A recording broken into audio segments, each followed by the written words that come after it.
Hello YouTube. As I stated earlier last week, it is Video Game History Month this month, and I meant to do a video every day of this month as a piece of somebody's history, but unfortunately due to technical issues I was unable to. So without further ado, let us begin, starting with Sega's console history. In 1983, Sega would release its first home console, the SG-1000.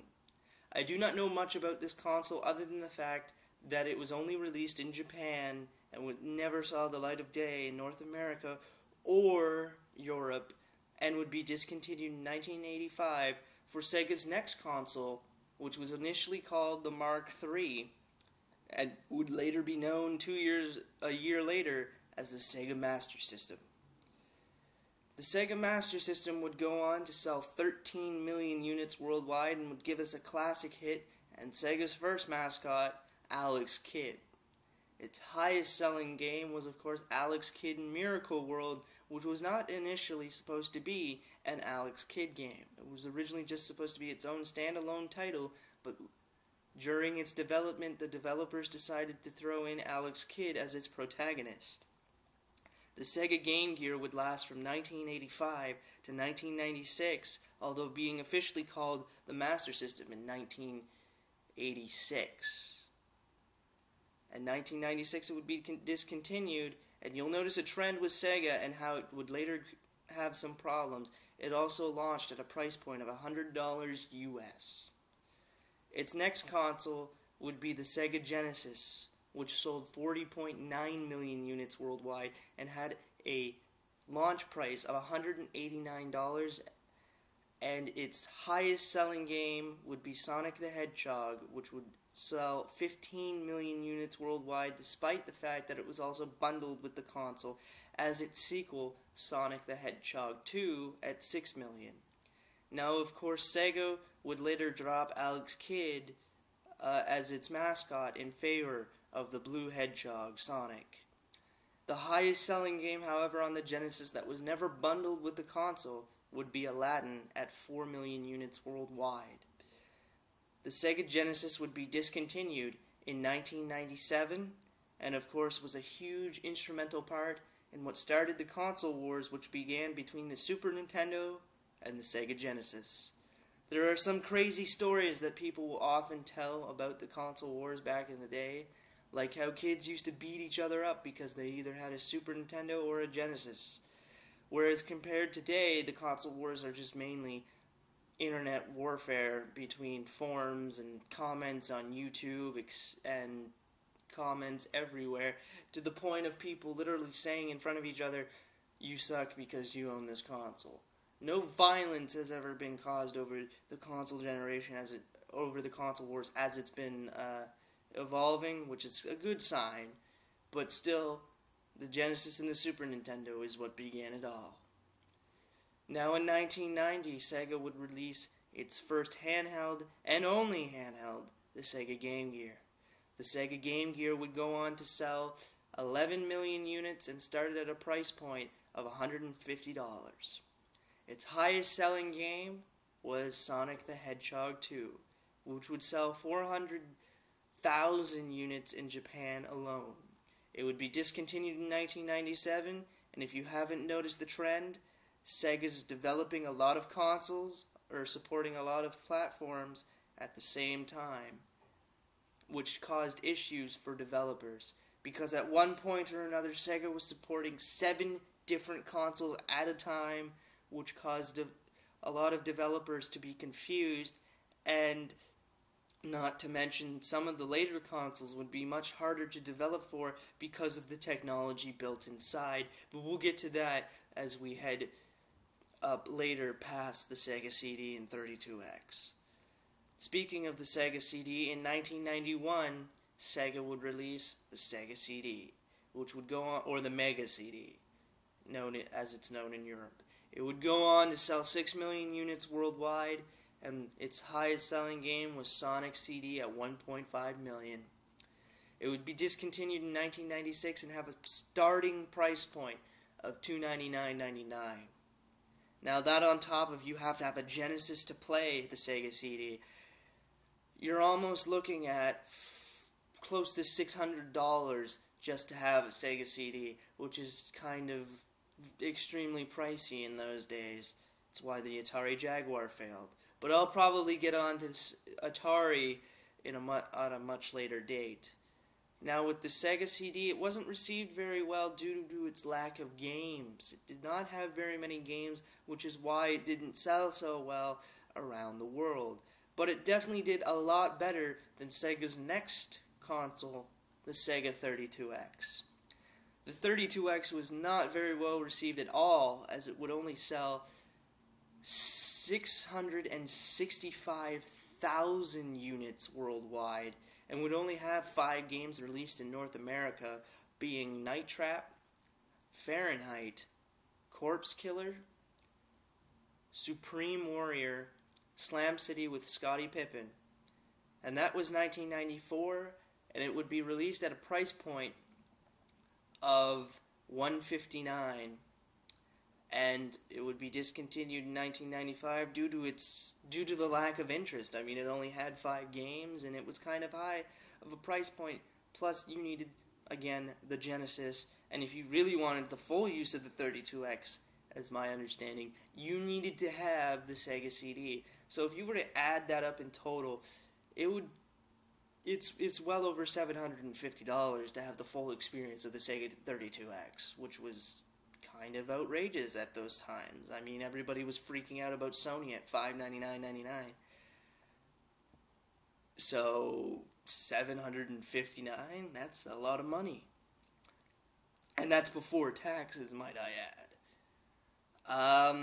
In 1994, Sega would start its 32-bit era consoles, as the Sega Saturn would be released in 1994.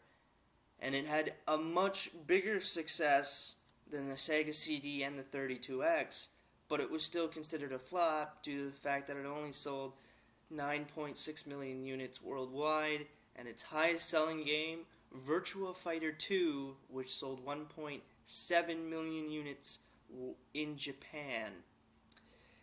It would be around from 1994 to 2000 at a price point of $399, at a launch price point, I should add, at $399.99. Now, of course, the PlayStation was coming out 4 months later at $299.99, which is why Sega pulled back the launch date 6 months to bring it out before the PlayStation to kind of get an up on the competition. However, a lot of developers missed out on the console's launch date, not to mention a lot of developers had a lot of issues developing for the system because you couldn't use a conventional method of programming to program the games for it due to the kind of hardware it was using. It was using much advanced hardware for its time, having 2 processors, 6 cores, and 2 graphics cards, which was unseen in the console generations of at the time. And of course, it wasn't well received in the United States, but it did very well in Japan. As a matter of fact, it also had the best arcade ports you will ever see out of any console. The Darkstalkers franchise, for example, was much better on the Sega Saturn than they were on the PlayStation 1, as well as the Marvel superhero fighting franchise, as well as many other fighting game titles. Now, again, at this point, they were still developing for the Master System, the Genesis, the Game Gear, Sega CD, and the 32X when the Sega Saturn was released. So, of course, developers had to, spread their resources over multiple consoles, as many games would debut on the Sega Genesis and on the Sega Saturn. One game in particular, for example, was Earthworm Jim 2. Of course, Earthworm Jim 1 would see many iterations across many platforms, but Earthworm Jim 2 would be one of the games that would see light on 2 Sega consoles at the same time. Now, due to the flop that was the Sega Saturn, Sega began developing the world's first 128-bit console in 1997. that console would be Sega's last console, and that would be the Sega Dreamcast. The Sega Dreamcast would sell 10.6 million units worldwide. Its highest selling game would be Sonic Adventure, which sold 2.5 million, and it would be released in Japan in 1998, and of course in North America on September 9th, 1999, and its major thing was the fact that it was being released on 9/9/99 at a price point of $199.99. So Sega of America was a promotional machine and a marketing machine for the Sega Saturn. They went all out, and it paid off for them. The Japanese launch was fairly lackluster due to the fact of manufacturing issues, as they couldn't manufacture enough to hold a really successful launch. But boy, did North America make up for it.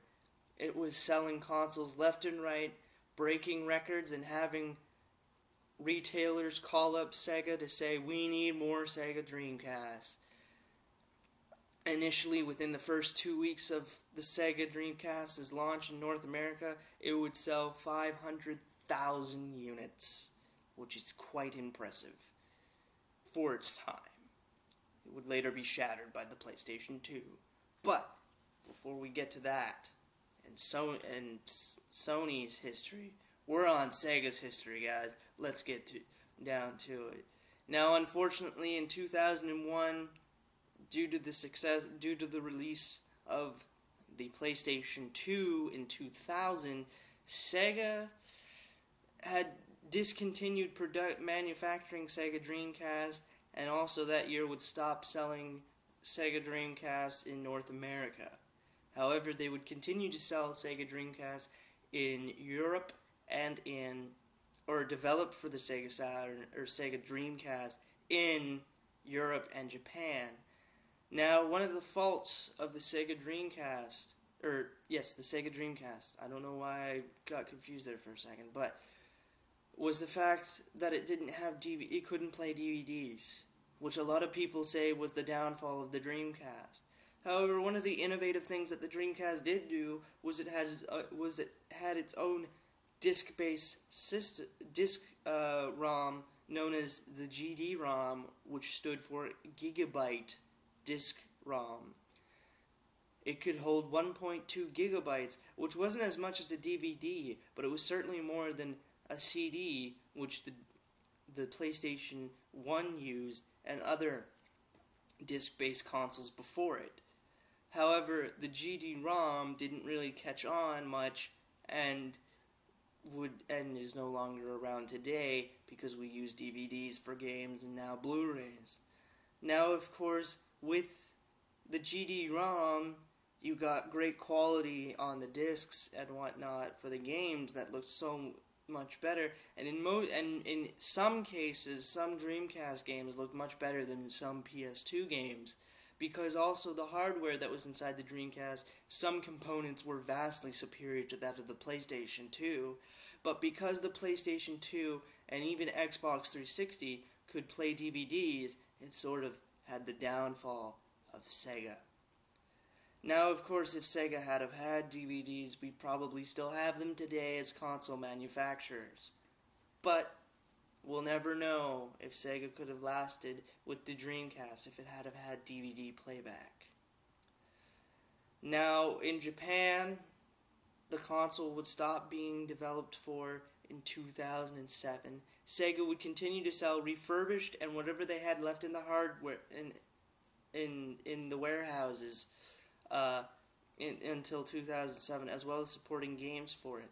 I wish they had done that for North America and maybe even Europe. In Europe, I believe they stopped producing Dreamcast games and selling refurbished consoles in Europe in 2004. With that said, I hope you have enjoyed this brief history on Sega's consoles, and I hope to see you all next time here on YouTube. And remember, Sega!